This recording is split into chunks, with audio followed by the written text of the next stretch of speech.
Are you struggling with debt and not sure which strategy to use to pay it off? Debt, a four-letter word that can cause a lot of stress, is a common problem for many people. It's like a dark cloud lingering over your financial landscape, casting a shadow that can seem impossible to escape. But here's the good news.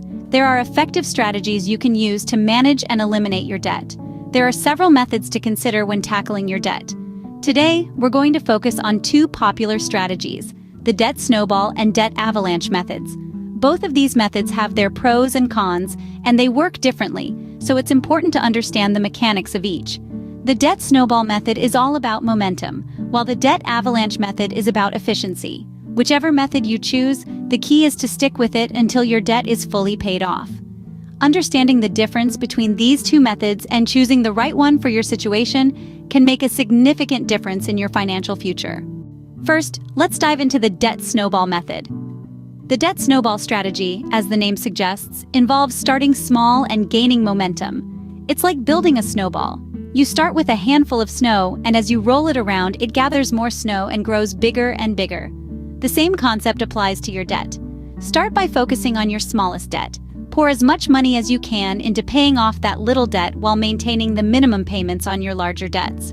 Once that smallest debt is paid off, you take that payment and apply it to your next smallest debt, while still making minimum payments on the rest. So let's say you have three debts: a $500 credit card balance, a $2,000 car loan, and a $10,000 student loan. You'd start by aggressively paying off the $500 credit card balance while making minimum payments on your car loan and student loan.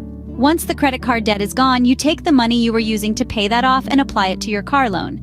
This method continues until all debts are cleared. Now you might be wondering, why start small? Why not tackle the big debts first? Well, the beauty of the Debt Snowball method lies in its psychological benefits.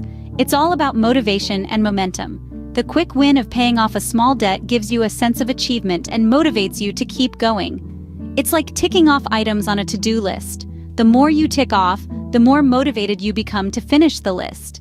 The Debt Snowball method isn't just about numbers. It's about the human element in debt repayment. It's about understanding how people think, what motivates them, and how they can use that to their advantage. So, if you're someone who needs that boost of motivation, that sense of progress to keep going, the Debt Snowball method could be for you.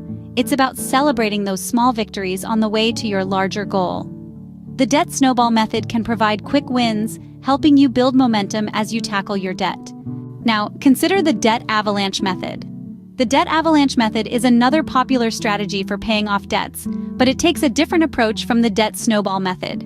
Instead of focusing on the smallest debts first, the Debt Avalanche method targets the debts with the highest interest rates. Imagine a mountain of debt, with each boulder representing a different debt. The boulders at the top of the mountain are the debts with the highest interest rates. The Debt Avalanche method involves tackling these boulders first, gradually working your way down to the debts with lower interest rates. Why does this method target high-interest debts first? The answer lies in the power of compound interest. When you have a high-interest debt, the amount you owe can grow rapidly over time. By paying off these debts first, you're effectively stopping the avalanche before it gets too big, hence the name Debt Avalanche. One of the key benefits of the Debt Avalanche method is that it can save you money over time. By focusing on high-interest debts, you're reducing the amount of interest you'll pay in the long term. This can result in significant savings, especially if you have several high-interest debts. However, the Debt Avalanche method does require a certain level of discipline and patience. Unlike the Debt Snowball method, which provides quick wins by eliminating smaller debts, the Debt Avalanche method may take longer to see tangible results. You're chipping away at large boulders at the top of the mountain, which can be more challenging and take more time. But remember, the goal here is not to get rid of the most debts as quickly as possible, but to minimize the total amount of money you pay over time.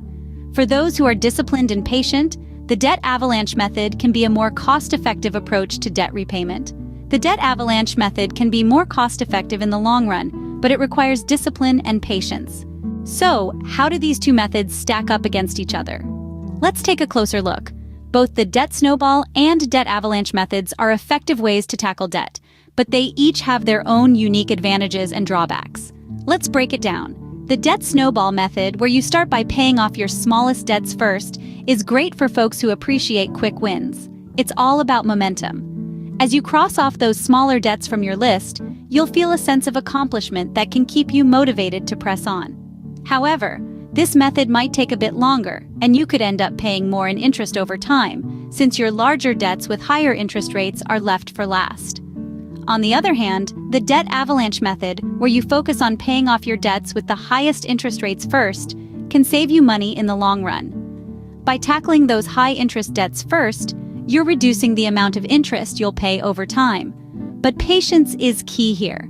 It might take a while before you start seeing significant debts disappear, which can be a bit disheartening for some. Now here's the crucial part. There's no one-size-fits-all answer. The best method for you is the one that aligns with your financial situation and personal preferences. If you're someone who thrives on quick wins and needs that motivational boost, then the Debt Snowball method might be your best bet. But if you're more focused on saving money in the long run and don't mind waiting a bit longer for results, then the Debt Avalanche could be the way to go. Ultimately, the most important thing is that you choose a method and stick with it. Consistency is key when it comes to tackling debt. And remember, personal finance is just that, personal. It's all about finding a strategy that works best for you and your unique situation. Remember, the best method for you is the one that you will consistently follow. So, are you a debt snowball or a debt avalanche kind of person? We've explored both strategies in depth today. The Debt Snowball method, where you pay off your debts from smallest to largest, can offer quick wins and a powerful psychological boost. On the other hand, the Debt Avalanche approach, tackling debts from highest to lowest interest rate, can save you more money over time. But remember, there's no answer. Your financial situation, personal motivation, and the level of your debts all play a part. Whether you're drawn to the quick of the debt snowball, or you're more mathematically inclined and prefer the long-term savings of the debt avalanche, it's crucial to choose a strategy that you can stick to. In the end, the best debt repayment strategy is the one that works for you. So, evaluate your circumstances, make a plan, and start chipping away at that debt mountain. Want to stay updated on our latest strategies and tips? Don't forget to hit the subscribe button and click the bell icon to receive notifications every time we upload a new video. Your journey to a debt-free future starts here.